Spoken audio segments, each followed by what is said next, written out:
For decades, we have heard of alcaldes as well as village leaders in a cultural and historical sense, predominantly practiced as a customary jurisdiction among indigenous communities. But this time-honored tradition is a system of local governance introduced by the British as a form of indirect rule in colonial Belize. The alcalde is basically is the village chief, is the leader of the village. But it's also the ambassador of the village. This was formalized under the colonial British rule.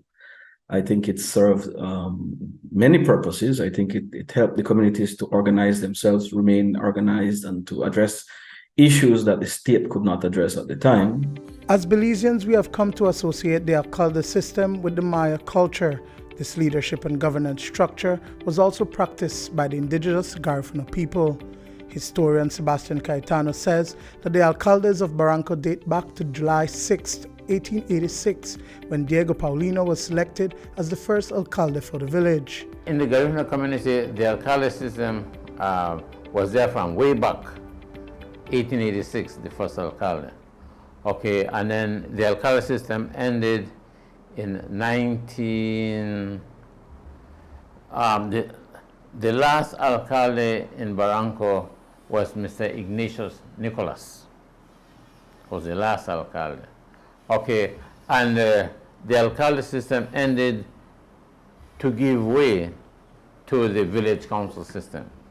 But the people had high and great respect for the alcalde system because the alcalde was the community leader. He also exercised authority, legal authority, you know. So he took care of the village, yes. Whereas the village council only takes care of the community. It is practiced right now only by the Maya communities, but it is a system of local government and judicial management that can be done by any rural community in the country, as far as I'm aware. In the past, the Garifuna communities in the Santa Cruz District had alcaldes, and other communities up north also had alcaldes. So the system can be applied in any rural community. There are currently 190 villages and communities in Belize, some located in remote areas and whose residents still practice a customary way of life. They too are engaged in the democratic process of electing a village council every 3 years. While this is the lowest level of local government, village council elections have been overwhelmed by partisan politics. The most recent was held in 2022. This process, however, should be free of any political influence.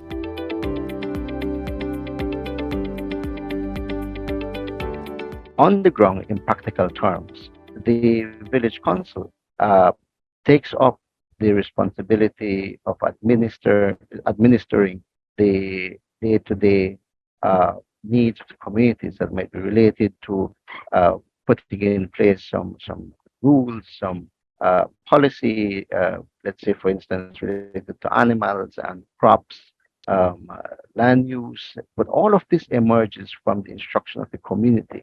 The alcalde takes up the responsibility of convening the community. So, for instance, in many of the Maya communities, a village council would find it very difficult to call a public meeting, a village meeting, without the help of the alcalde. And so, if alcaldes are responsible for managing communal land and presiding over local courts within the villages, is there a conflict with the village council system?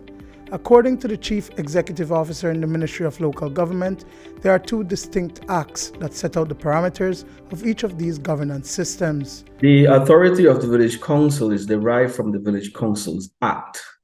And so that is a law, I believe, that was passed in 2001, if I'm not mistaken. And it outlines what it is that the village council is responsible for. And a lot of it has to do with the overall well-being of the community, the management of community assets, the management of community spaces, and the promotion of the development of the community. The alcalde system is established under the Inferior Courts Act. And again, just like the Village Council Act, it outlines and specifies the roles, the scope of powers, the responsibilities of the alcalde in the Inferior Courts Act. And it has a lot to do because in the act, it is regarded as a judicial organ. And so it manages things like disorderly behavior, trespassing, just general interfering with your neighbor's business, which is disallowed in the Alcaldes Act. And so the alcalde has authority to charge people for offenses under the Inferior Courts Act. The alcalde system is not used in other parts of the region. It is expected that they are to work harmoniously in areas where the system is practiced, but on the ground, in these villages, who has the final say? If I believe both positions follow the respective law under which they're established, I don't think that there would be any issue between the two in the exercise of the duties and powers that they have been given. The problem is that sometimes you have overlaps in what they think they ought to be doing. There are differences in personalities, but it doesn't have to be that way. If each person understands their role and functions, duties and powers, they can coexist. In the Kechi villages, where the alcalde can arrest the village council, the chairman, but the chairman cannot arrest the alcalde. Okay, but in the Maya community of the south, the alcalde is still highly respected, and that's the preference of the Maya people. Duane Moody for News 5.